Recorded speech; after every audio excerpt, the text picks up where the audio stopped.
right, welcome back into the Between the Hash Marks podcast. As always, I'm Matt Lombardo and joined live from sunny and beautiful New Orleans and Super Bowl week, my friend, colleague, mentor, and the Super Bowling, Mike Tanier of Mike Tanier's Two Deep Zone. Mike, how you doing, my friend? I'm doing great. And folks who are watching this, I don't know if anyone watches. I think most people listen.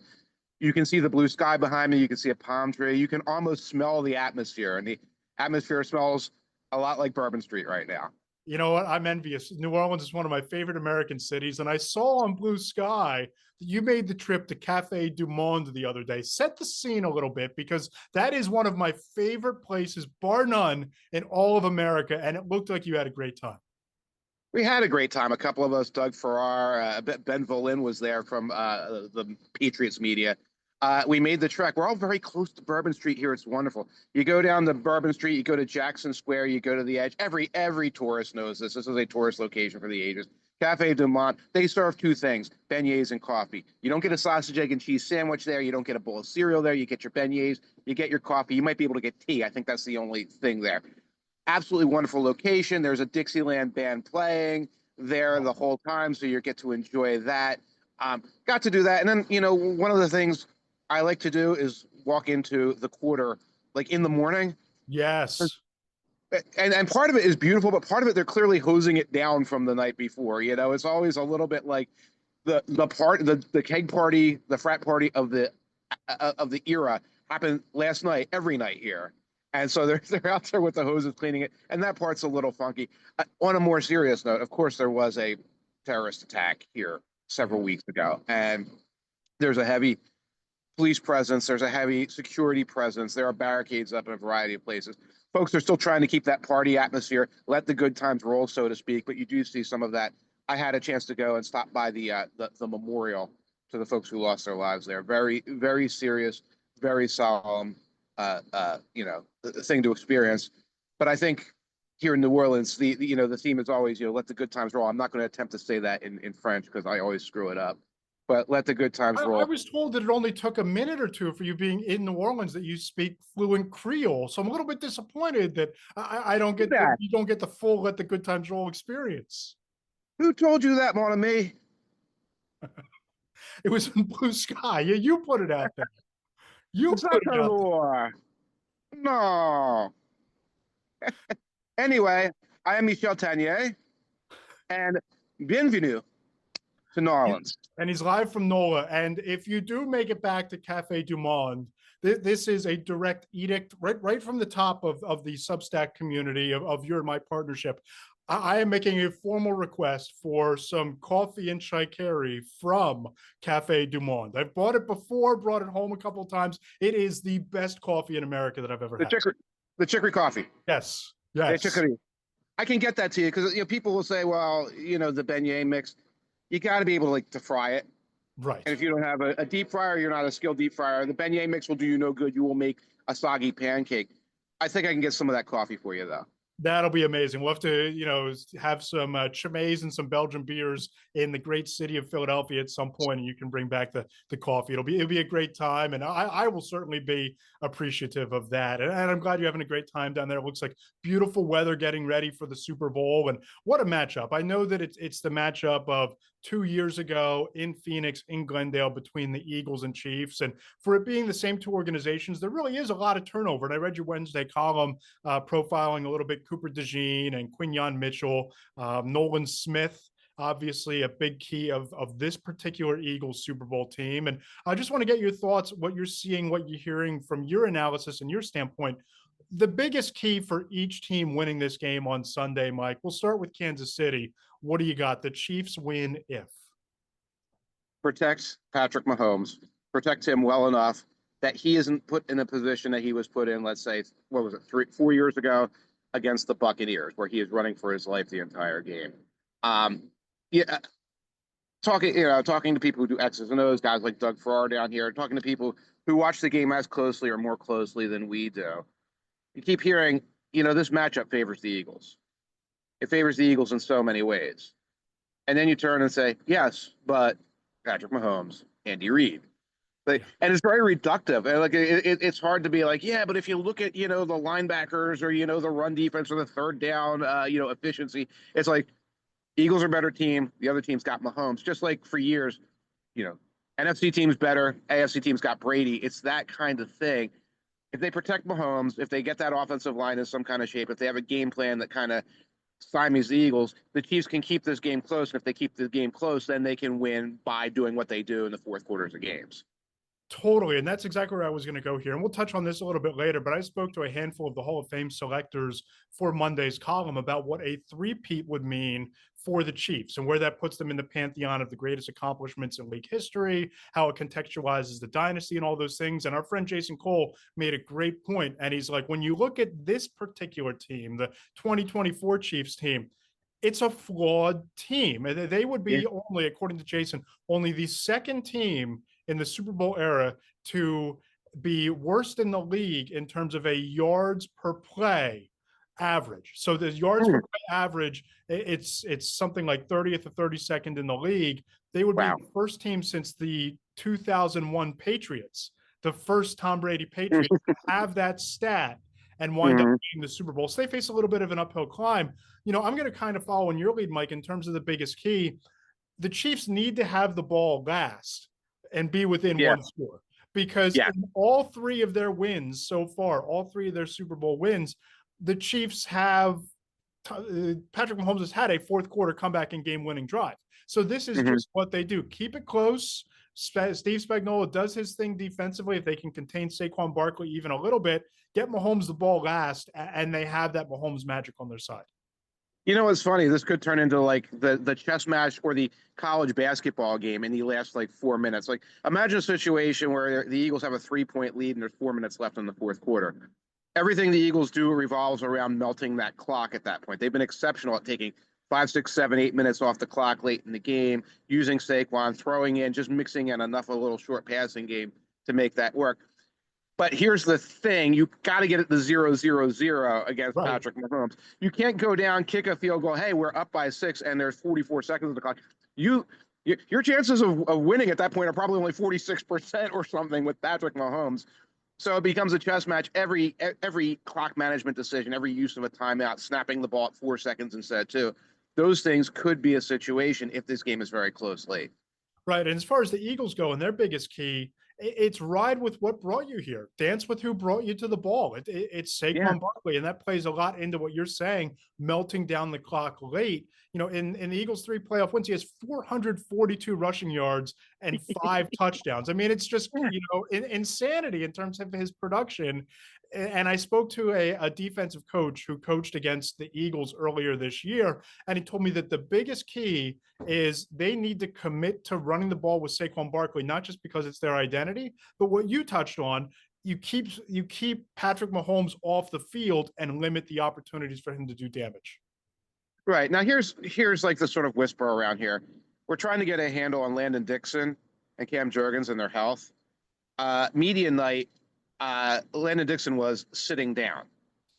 Now, if you're a veteran of media night, he was not a podium guy. The podium guys sit at their podium. Everyone else mills around standing. They had Dixon at a little table. Now, he was talking to people. He was being friendly. He was having fun, doing the goofy stuff over there. But it was noteworthy that he was not on his feet.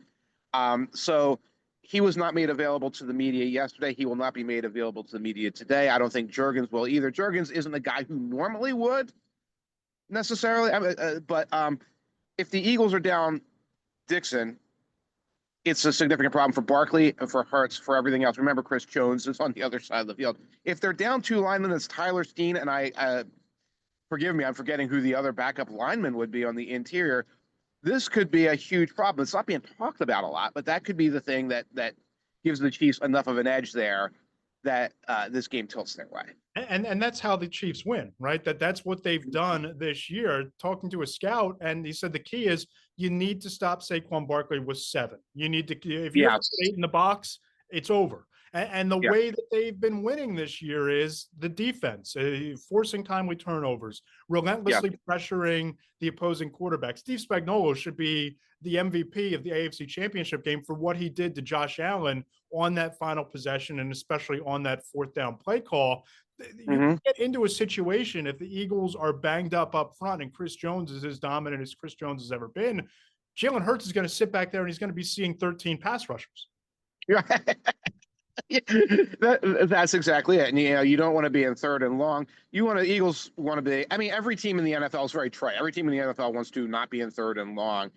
Eagles in third and long with problems on the interior line. That's such a win for the Chiefs. That's such a balance of the game changer that the Eagles have to do everything they can to avoid it. But again, if they're down to backups on the interior offensive line, that's going to be huge. What's the feeling down there in terms of this matchup? Because there's a lot of, you talk to fans and people who, the vibe on social media is that, if a meteor crashes into the Superdome, that's the big win. People are just so sick of these two teams and the Patrick Mhm. Mahomes storyline, which I'm of the opposite angle. I love greatness. I cheered for Tiger Woods for a reason. I loved Yeah. watching LeBron James. I love seeing Patrick Mahomes in his prime. I love seeing Brady in his prime back when he was dominating. But there's this sense that people are tired of the Eagles and tired of the Chiefs. What's the feeling down there? What's the vibe going into this game from people that you've spoken to? Well, and the fact is, you're never going to get that vibe in the Super Bowl city where people are here for a reason. Right. So like everyone, if you're coming down here for the game, then you're a fan of one of these teams, and you're not subscribing to that. Oh darn it! I wish the Lions were here thing. If you're here, or you're a Saints fan and like you gave up 3 years ago, and you're just here to let the good times roll. Among the media, this is a challenging one to do for us, and you feel it when you write about it. I feel it when you write about it. It's like here's Mahomes again, here's Kelsey again, here's Andy Reid again, here are the Eagles again. We've talked about the legacy of the legacy of the legacy of the legacy, just as we were doing in the late 20 teams for Brady, where you can't, okay, he's one of the best NFL players ever. He's one of the best sports figures ever. He's one of the best humans ever. Where does he rank with Socrates? Like that's the kind of dumb crap you're doing by like 2019. Starting to get there with Mahomes. You go to the Eagles side of the ball, and it's like, can we talk about the tush push again? Like, well, that's like a 3-year-old story at this point. Can we talk about these things? So Saquon. The challenge, I think, is for us, like sort of like finding an angle for this that works. And if you're following the Too Deep Zone, I've gone all over the place I'm going some unusual places today later on to get some unusual angles on the story. Because I don't think you might root for Mahomes, you might root for Kelsey, you might root for Hurts. I don't know, even Saquon, how much you want to read about them at this point in early February 2025. Especially given the run that the Eagles were on with Saquon Barkley, coming 100 yards shy of breaking the single season rushing record. We contextualize that. The Yes. dominance in the postseason, his value to the Eagles, and him suddenly finally having this kind of run. We've written about that. And it's almost as if unless he goes out and he breaks Timmy Smith's rushing record, which is something like 205 rushing yards in the Super Bowl, Mm-hmm. what else is there left for Saquon Barkley to do that Yeah. he hasn't already done?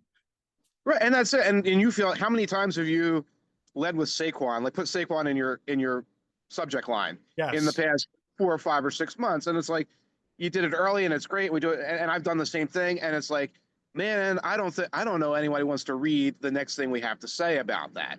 And down here, we've asked everyone. We've asked everyone Saquon questions. Yesterday, Drew Tranquil was speaking. We asked Drew Tranquil Saquon questions. We asked George Karlaftis Saquon questions. You're asking Eagles defensive players Saquon questions. You're asking Dallas Goedert Saquon questions. And it's like, I think we're going to need a moratorium on talking about whether he breaks the record or has a bad game or breaks Charles Davis's single season record. We should have a moratorium on talking about him from after the Super Bowl until September 1st or whatever. Yes, exactly. But you brought up the three-peat story, and I led with the column with that on Monday, talking to Peter King and Jason Cole and Sal Palantonio, a handful of the selectors in the room. Bob Glauber contributed as well, and I'm not going to say that there was a consensus, but there was a feeling among the people that I spoke to that the three-peat in this era with how hard it is to keep teams together, with the attrition of now the 17-game schedule and all of the extra football in the postseason, how hard it is to stay healthy. Jason Cole called it would be the greatest accomplishment in American sports history. Sal Wow. Paolantonio says that it would be a new sheriff in town, say goodbye to the Patriots, the 49ers, the Cowboys, the Steelers. It's Reed and Mahomes. I'm of the sense that the three-peat, especially doing it against this Eagles team, the 49ers defense that arrived last year into Las Vegas for the Super Bowl, it's up there. I don't know that I'm ready to say that it's Brady level because of the sustained level of dominance, but it's certainly of this era. It's the type of thing that I don't think we're ever going to see again, 3 consecutive Super Bowl wins. It is so hard. And when you put it that way, it really speaks to the accomplishment, the things that we've seen in our lifetimes, you know, those great Cowboys teams, all these Patriots teams that couldn't quite do it. It will be a unique and special achievement to say, yes, but the Chiefs did this. American sports history. I mean, for heaven's sakes, I love Jason, by the way, but like, I don't know. Jordan won what, 6 championships in like 8 years, and the only 2 years were when he was out of the league. Like, that's one off the top of my head. If you start talking about tennis players, things like that, I wouldn't even know where to begin. But it's to what you were saying, cheering for success. It's something special to be a part of. It's something special. Now, are you a Bills fan who hates these MFs no matter what? I get that. If you're this neutral fan and it's like, well, I root for the underdog, root for the underdog. That doesn't mean necessarily you have to hate, denigrate, accuse of conspiracies, accuse of nefarious things, whatever you might want to do about the Chiefs. You don't have to do that to say this is a celebration of an achievement that is unbelievably difficult to do in modern sports. And the flip side of that coin is you look at what the Eagles are doing, just getting back here, and you think about what Howie Roseman has built.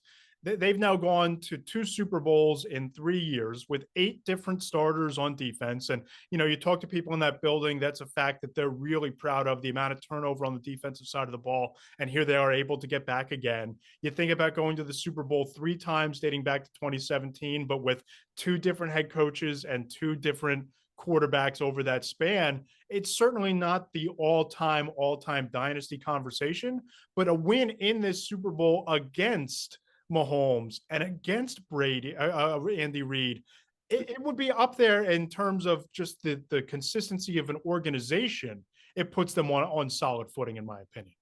Yeah, now there's a lot there to unpack because the Eagles are one of the best, most successful NFL franchises of the 21st century. There are not many teams with 4 Super Bowl appearances. No one in your neighborhood, none of your neighbors, none of my neighbors are going to be satisfied with that if you don't get a second Super Bowl out of it. Right. If the Eagles win on Sunday, then we have to start talking about the greatest feats of Philadelphia sports history, where you have to bring up the Broad Street Bullies, for example, or you have to bring up things that are so back in history that no one's alive for. No one remembers the Eagles of the 40s or the Philadelphia Athletics of Connie Mack or something like that. But you don't get like repeat champions or 2 championships in 8 years or 3 championship appearances in in 8 years, whatever it's been like that. You don't get that in Philadelphia sports history at all. No. Like you have to go back to the 90s again, the Connie Mack or some crazy stuff like that to get something like that. And that's something I hope that we get to celebrate. And even if we don't get to have a parade down Broad Street in a couple of weeks, to kind of look at what these guys have done. Right. And to recognize what a golden age this is, that, I've got neighbors, we're coming down on Friday, we're going down to New Orleans. These people have been to 3 Super Bowls. They've traveled to the stadiums. Maybe they've tailgated out front or whatever. Our dads didn't do that. Our uncles didn't do that. Our granddads didn't do that. Growing up, we get to do that. Growing up, we were fighting off, Cowboy fans tooth and nail, because growing up in suburban Philadelphia, the Eagles, the great defenses of the early 90s Buddy Ryan years only carried so far when the offense couldn't get it done. And, the playoff win in 1995 was this mile marker of fandom for me back in the day, because the Eagles have been so mediocre overall for through much of the 80s and 90s. But you're right. If they get this done and they win on Sunday, you start talking about this era of the Eagles and what Howie Mhm. Roseman has built as being one of the great stories in Philadelphia sports history. And you start Mhm. projecting it out with how young Jalen Hurts is in his career, how they continue Right. to churn out offensive linemen. You think of the young depth and the high upside players they have on defense. You project it out. This isn't the end of their story by any means either. No, no, it's not. But yeah, I always like you go beyond Sunday. It's hard to go beyond Sunday for these two teams right now. Yes. Yeah, I think we can go beyond Sunday talking about the Saints or the Cowboys or something like that. But yeah, particularly, I mean, at some point the Chiefs are going to roll to a stop. At some point Chris Jones and Travis Kelce are done, and I don't think Mahomes will be done for another 10 years. But you can see they'll have to reassess that a little bit for a year or two. Eagles, 2 or 3 years from now, they should be a relatively similar team. You look at the youth on that team, and you say, well, yeah, Brandon Graham might go, Lane Johnson will go. The replacements are starting to come up, and the Eagles could be a very good team for years to come. For sure. And just to switch gears a little bit, the Super Bowl is Sunday, but playing out on the backdrop is the Hall of Fame conversation and the debate, quote unquote, in the room, which is basically a virtual conversation over Zoom, like you and I are having on this podcast right now. That's been had, that's been done. But you wrote a tremendous story. We were down in Mobile for the Senior Bowl, looking ahead to this year's Hall of Fame class and the Hall of Chaos and the debate and the conversation, which is one of the most chaotic candidacies I think that you're going to see in Eli Manning. And the response to the story is tremendous because the reporting was outstanding and second to none on your part. So congratulations on that. But just Thank you. take me through where you think this stands with Eli Manning, because we can talk about all the finalists in this year's class all we want. He's the lightning rod, especially in the New York metropolitan area. You and I have both been on that beat for a number of years back in the day. You for a number of minutes, me for a few years. It plays a certain way the Eli Manning conversation does in New York. It's a little bit different nationally. So I just want to get your sense for how this is playing out. You saw me on Ed Valentine's podcast, right? Oh, I did. I saw the moment that your brain just leapt out of your body and said, I am done with this. I'm sorry, Ed, that I kind of lost it there for a moment, but yeah, and that was like a wake up call because I don't interact too much with the Giants media anymore, and about how that's like yeah, Eli, this is it, this is our guy. He would have won more Super Bowls if anyway, but like anyway, I'll tell you a story right now. Yesterday, one of the Hall of Fame selectors who did not speak to me for the article came up to me. We're in the availabilities, and it's like hey Mike. I got your DM, but by the time I got it, it was late and I was busy and I never got back. Okay, that's good. He's like, all I would have told you anyway was F Eli. Oh. And I was like, oh my God, and I was like, what? Frankly, I got a lot. I didn't get too many F Eli's, but I got some Effie. I got some virtual F Eli's, and like there is very clearly and it's a cross section of selectors I spoke to. It wasn't a bunch of buddies, Right. who like I sat down like some of them don't particularly like each other, but it was very much like a mixture of no way Eli, I don't see it at all as a Hall of Famer, and more people who are like where I stand, where it's like let's wait a few years and let's recontextualize this in a couple of years and let's get some of the obviously more qualified people through. Yeah. And then we can look at this and say, well, maybe this accomplishment will stand out a little better, or when we've gotten Drew Brees in and we've gotten Ben Roethlisberger in and we've gotten some of these other guys like Luke Kuechly who's in the first ballot, and all these guys like Holt and Wayne who've been waiting for years, then maybe we can look at this a different way. That's kind of where I stand. And like, here's my point on this. I don't think Eli Manning is a highly qualified Hall of Famer. I don't think it's a joke either. I think it's ludicrous when people say this is some kind of joke and all you're doing is counting rings. And it's like, we're talking about like two of the greatest moments in NFL history. I don't think that's just counting rings. We're talking about like two of the most unlikely achievements. That said, I lean towards the F Eli crowd, and I get the impression, I get the very strong impression we will not be hearing his name tomorrow? When do they when do they announce I it? think it's Friday or Saturday, but you and I What? had this conversation over beers in Mobile one night leading up to the Senior Bowl, Yeah, and I'm closer to where you are than I am to where any other member of the Giants beat and certainly yeah. Giants fans reside, Mhm. because it would be a travesty of all tragedies in their eyes for Eli Manning not to get into the Hall of Fame, and I just Right. don't see it that way, right? Yeah. There's two sides to the coin here. One, can you tell the story of the NFL without Eli Manning and those Giants beating Tom Right. Brady and Bill Belichick? You cannot, and that's a major check mark in the Hall of Fame argument that Eli Manning eventually and ultimately gets in. Yes. Because of those two runs, he was instrumental in those wins, and they had to have some big wins along the way to get there. Going into Lambeau and beating the Packers to get to one of those Super Bowls is a Yeah. monumental win. There was a great Packers team. They were hosting the NFC title game for a reason. But then I look at the body of work in the career, and I look at Hmm. how many games ended on an Eli Manning interception, or how Eli Manning face became a meme before memes were even a Hmm. concept in people's minds. And he's not, right? And I think that the overwhelming success of those two runs, because of who they beat, two Super Hmm. Bowl rings. There are a lot of quarterbacks with two Super Bowl rings who aren't in the Hall of Fame, but Right. beating Brady and beating Belichick, Hmm. that matters. And I think that that eventually gets them across the finish line. But I'm with you. I think we're talking 3, 4, 5, 6, 7 years down the line from now. And it's when maybe the Philip Rivers conversation comes up. Maybe then you debate Right. it a little bit harder then. But you got to get some of these other Hall of Famers who were leaps and bounds ahead of their class at their position in before you give one of the 5 slots to Eli Manning, in my opinion.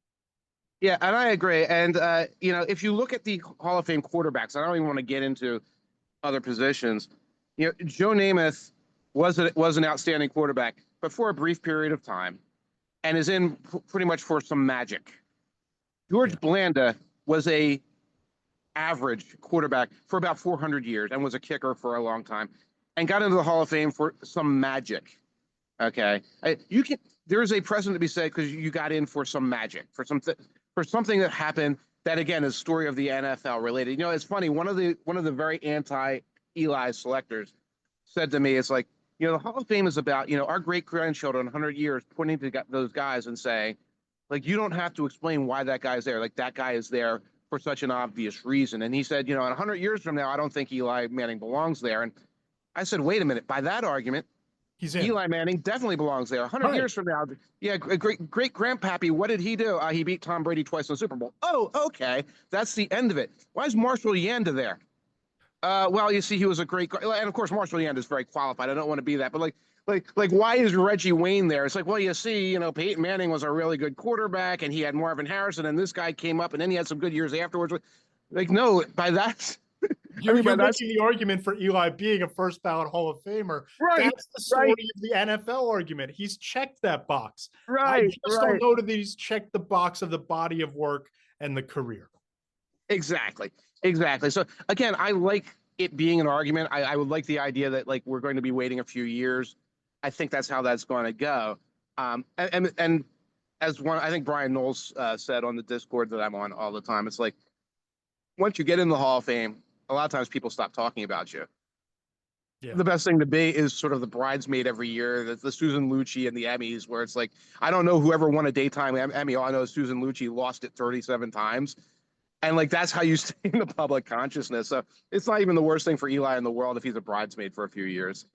Mike, I know you have some beignets to go eat. You have some coffee to go consume at Cafe Du Monde and pack away in the suitcase. Any final thoughts on this Super Bowl, on this game, on the experience for you? Just get out there, and we're talking to I think a bunch of Eagles fans. Get out there, enjoy this, savor it, enjoy your weekend, do the crazy stuff, go to pep rallies, dress your dog in Eagles green, do all those things, enjoy every moment of it. I'm going to be coming back into the Philadelphia area on Friday. I'm not going to the game itself, or we don't have that much juice, my friend, anymore. But I'll be happy to come back because I want to celebrate this with my neighbors, go to the guys, see the guys in the bar, etc. Do some of that stuff, make the most of it, and cherish it. Absolutely. And I don't want you to give away the big feature, but what do you have coming up on Two Deep Zone the rest of the week? Anything fun in the hopper coming out? I have no idea. I'm going to tell you what the big feature is. All right, this is going to blow your mind. I'm just going to set the stage for you. Okay. So I'm talking to one of my colleagues, and I was like, "Hey, what's going on, man?" He's like, "Oh, I can't wait. Like this week, I've set up interviews with Justin Jefferson and Micah Parsons and Alexander the Great and Bill Belichick's brother, whatever. Like, what are you doing?" I said, "Well, I'm going to go and interview the grandson of the man who invented the muffaletta sandwich. Oh, wow. Have you ever had Oh, I forgot to ask. Did you eat the shrimp and grits? I had a couple bites of it. By then it was a little bit cold, and I was a little bit. By the time I got back to the hotel room in Mobile, the shrimp was a little cold, and I was a little nervous about how long it had been sitting out. By the Good time I point. got back, Good point. so, Like it was in an Uber and it was in like a lot of places. Okay, yes, that's fair. it was well traveled by the time I got back to the Spring Hill Suites. You ever have a muffaletta sandwich? What's in a muffaletta sandwich? It's kind of like an Italian hoagie, but with an olive dressing, like an olive Oh, tapenade. It is just like it's like 75% olives, and the rest of it is like gabagool, mortadella, and provolone, and stuff like that. So this is the inventor, the grandson or the great grandson of the inventor. I'm going to go speak to him. So there'll be my foodie column. That's what's coming up today. As you can tell, I might be a little burned out of talking about Mahomes and Hurts and Barkley. You might want to. I'm hoping that part of the feature is you eating the muffaletta sandwich, that you guys sharing it and having a sandwich and Yeah. dissecting it as you eat. There will be still photography. I don't think it's necessarily outstanding content for people to watch me eat. We've been through this You've before. been there. You've been there. Our friends in Belgium with eating the waffles earlier in the podcast. We've been down this road before. Yes, we went down this road. It's not good. Yes. I'm going to, all due respect to the podcast listeners, I will withhold my prediction for the column that goes up on Sunday morning. Okay. I don't know that I'm going to put you on the spot to make a prediction. I don't know if you have anything written in the can that you're going to have a written prediction or how you think it's going to play out. But if you'd like to make a prediction, I will counteract it with a bold prediction for the game. Okay. I'm going to tease. I'm not going to make a prediction. I'm going to tease the Eagles up to +4.5 and play the Eagles. And I'm probably going to parlay that with a teased under, probably around 50.5 or 51.5. Have not made my mind up. We'll wait for Dixon injury news. What is your much more bold than that prediction? Yeah, so Travis Kelce, career high in the postseason, 133 receiving yards. I think he posts 135 because I think that the Chiefs are going to be behind for a decent amount of this game because their offense is so flawed. And when you look at the Chiefs and what they do offensively, when they have to throw their way out of things, who is Patrick Mahomes throwing to in these playoffs? It's been Travis Kelce. So I could see a 135-yard outburst from Kelce. Now, I don't know what his over-under is, but I am safely betting the over on Travis Kelce receiving yards. Well, it's not going to be up at 125 or anything like that. So it's, I like it. Take the over on that. I think that's a very, very bold call. And I like that we're avoiding just picking the game at this point because I think both of us are thinking, yeah, I think the Eagles are going to win, but I'm not picking against Mahomes, so I'm just going to go elsewhere with my prediction. There's the ping pong. You remember the game Pong on Atari? Where yes.